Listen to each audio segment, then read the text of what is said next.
शिरोळ तालुक्यातील शिरढोण ग्रामसभेत थकीत निवासी कर, घरपट्टी, दिवाबत्ती व पाणीपट्टीच्या थकबाकीवर 50% सवलत देण्याचा ठराव बहुमताने मंजूर झाला.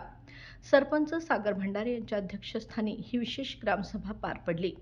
गेल्या 5 वर्षात ग्रामपंचायतीने केलेल्या 2,72,00,000 कामाची चौकशी करून दोषींवर कडक कारवाई करण्याचा ठरावही सभेत एकमताने संमत झाला. आरो फिल्टर, डस्टबिन, सीसीटीव्ही, संगणक दुरुस्ती, समाज मंदिर दुरुस्ती आदी कामातील कथित बोगस बिलांचा मुद्दा सभेत चव्हाट्यावर आला.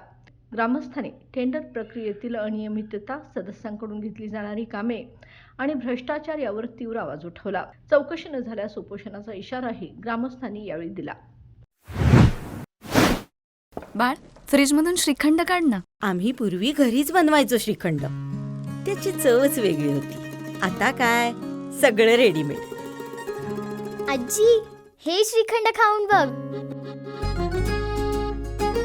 आज तुझ्या आईनं घरीच बनवलं की काय? हे आहे गोकुळचं श्रीखंड. अगदी जिभेवर रेंगाळणार. जिभेवरच नाही तर मनावरही रेंगाळणार. गोकुळ श्रीखंड, मनावर रेंगाळणार.